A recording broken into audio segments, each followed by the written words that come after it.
what else happened? I got rejected by a woman. I don't know if, not even the trucker. I didn't even think about that. But I hit on a woman and got rejected. I'll tell you what happened. So, I went to this place out here, and we're coming out to you live right now from the Central East out here. And I went to a locale here, local shop, and they sold crepes, creperie.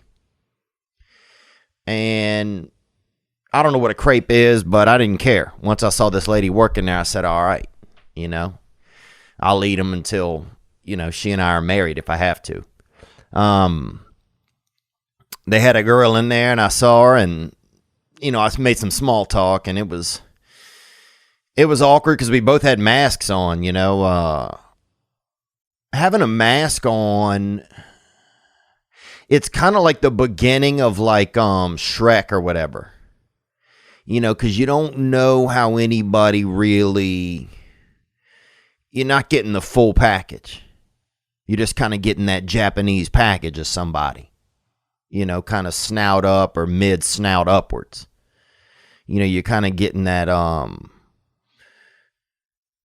like everybody's kind of a desert nine, when they got that Middle Eastern, a lot of Middle Eastern women, they wear the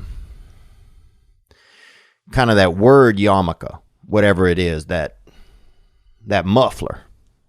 They wear that front muffler. You can't see them. I was in Saudi Arabia one time at the airport, and they had a man there, and fat fella, I'll be honest with you, he really was. And if I could think of another word to describe him, I would use it. But I cannot, and this man was what you would call a fat fella. And he had about 5 women with him, all of his wives, and they all had on that, just that little, kind of, they're all wearing like a what's behind door number 1 kind of curtain right on their face. You can't see them all. So that's called that Desert 9, or that Desert 8. Everybody's kind of a Desert 9 when you can only see the eyes. So I went in there, and I'd seen her, and I was nervous. And anyway, I went in there a follow-up time, because I'm the kind of guy that'll show up somewhere, fall in love with a woman that works behind a counter. I don't know if you've ever done this, but I'll go somewhere, fall in love with somebody who works at the place, and then try and then go back to the place to try and profess my love or make a connection. So anyway, so I go back, and I was nervous. And we talked about MMA fighting. We talked about adult male, fighting. And so I figured I would try and talk about that again when I saw her. I couldn't remember her name. And so I was like, hey, remember me? What's your name? And she's like, oh, my name is, Clara, I believe was her name.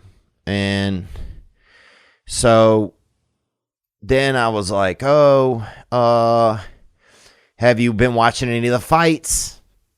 And she said, no, I haven't. And then I was like, you ever are so nervous, like you can't even hear what the other person is saying? You're just like, oh, have you ever watched any of the fights? And you can't even, no matter what their answer is, your next question is going to be something like, do you have a boyfriend? So she said, I don't know what she said. She might have, who knows? She could have been calling the police.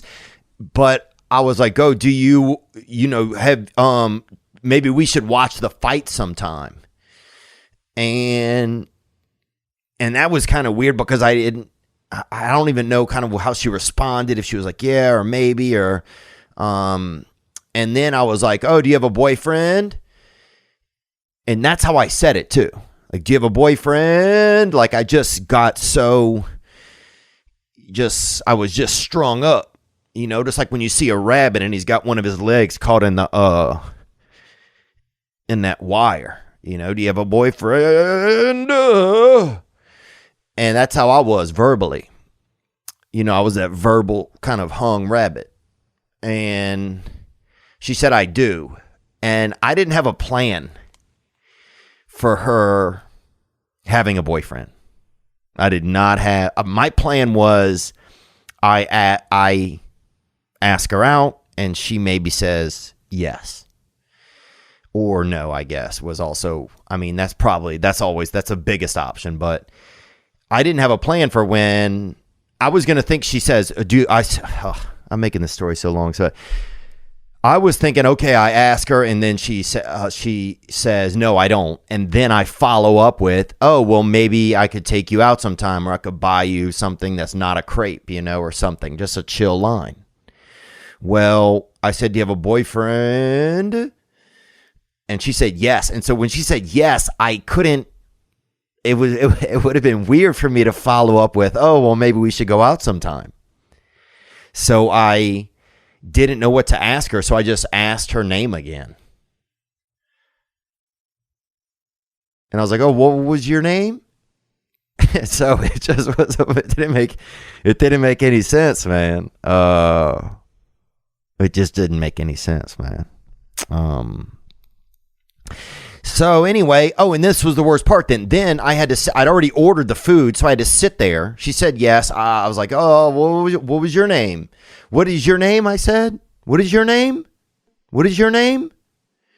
And she told me her name again, and then the conversation was just, and then she'd given me my plate and fork and knife that comes with your food that you order, and you just go sit down at your table, and then it comes out. And I was the only person in there. So now I have to sit, and this is where I really messed up. I sat facing the counter. I sat facing her at the counter. And then I had to sit there and just eat a crepe, which is the loneliest, saddest thing you can eat as a rejected man. It almost feels like one of those Japanese game shows, oh, you lost, you eat the crepes, And so I'm sitting there just eating this sad, every bite tasted like this girl did not like me. But I did it. I went in there. I asked her out. There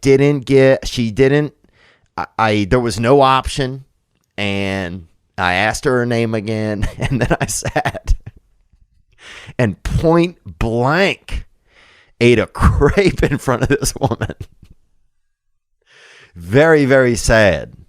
Very, very sad. So good evening, good afternoon, and other times. Thanks for watching that video you just saw. I mean, it was okay. But the next video you could watch could be way better. What if you watch a video right now that changes your life? Well, you could watch this one, or watch this one. Watch this one, watch this one, watch this one. Ah!